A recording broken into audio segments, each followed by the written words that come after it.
नमस्कार दोस्तों, स्वागत है आपका मेरे चैनल पे। दोस्तों, जैसा कि आप जानते हैं कि लंबे समय से ये कहा जा रहा था कि ऑस्ट्रेलिया भी मालाबार ड्रिल के अंदर हिस्सा लेगा, जिसके अंदर अमेरिका, इंडिया और जापान एक एक्सरसाइज करते हैं।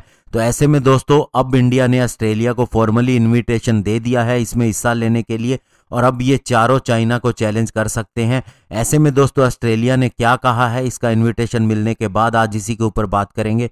चलिए दोस्तों, शुरू करते हैं। तो दोस्तों, ऑस्ट्रेलिया ने कहा है इस इनविटेशन को मिलने के बाद में कि मालाबार नेवल एक्सरसाइज के अंदर उन्हें हिस्सा मिलने की वजह से अब यूएस, जापान और इंडिया के साथ में वे भी इस रीजन के अंदर पीस को बढ़ाने में और स्पेशली स्टेबिलिटी कायम करने के अंदर अपना योगदान देंगे। दोस्तों, मालाबार एक्सरसाइज इंडिया और अमेरिका के बीच में 1992 में शुरू हुई थी। दोनों देशों की नेवी यहां पर ड्रिल करती थी, लेकिन बाद में जापान ने भी 2015 के अंदर इसे परमानेंट रूप में ज्वाइन कर लिया, और इस साल दोस्तों ऑस्ट्रेलिया भी इसे ज्वाइन कर गया है। यानी कि दोस्तों, क्वाड ग्रुप के चारों मेंबर अब एक साथ नेवल एक्सरसाइज करेंगे। और इसके ऊपर ऑस्ट्रेलिया की फॉरेन मिनिस्टर मैरिस पाइन ने कहा है कि इस अनाउंसमेंट से अब ऑस्ट्रेलिया और इंडिया के रिलेशनशिप और ज्यादा गहरे हो जाएंगे। ऑस्ट्रेलियन फॉरेन मिनिस्टर मैरिस पाइन ने कहा है कि ये बातचीत स्ट्रेटेजिक पार्टनरशिप की उस समय आगे बढ़ी थी जब प्राइम मिनिस्टर स्कॉट मॉरिसन और प्राइम मिनिस्टर नरेंद्र मोदी ने एक दूसरे के साथ में एग्री किया था 4 जून 2020 को।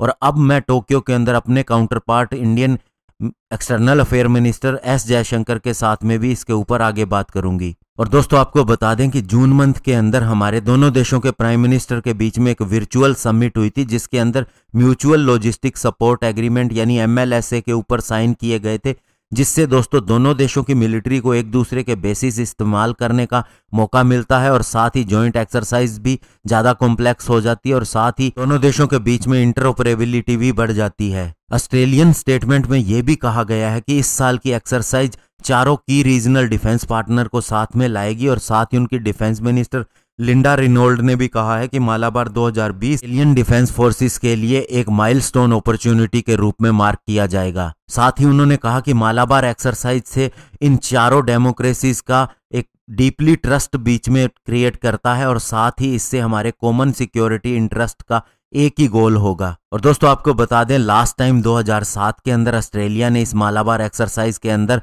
पार्टिसिपेट किया था, जिसके अंदर अन्य भी कई कंट्रीज थी। तो दोस्तों, ऐसे में क्वाड मेंबर की एक्टिविटी को काफी ज्यादा बढ़ावा मिला है। चाइना की बहुत ज्यादा बढ़ती हुई activity specially Indo Pacific region के अंदर को देखते हुए, और साथ ही दोस्तों, इंडिया और चाइना की जो बातचीत चल रही है उसके अंदर जो लोग लगे हुए हैं उनका कहना है कि जो बातें जिस तरह से आगे बढ़ रही हैं और जिस तरह से टेंशन बढ़ रही हैं, नेगोशिएशन जिस हालात में चल रही है, उसी को देखते हुए इसके अंदर ऑस्ट्रेलिया का पार्टिसिपेशन शुरू किया गया है, और इससे इंडिया को एक बहुत बड़ा बूस्ट मिलेगा। धन्यवाद। जय हिंद।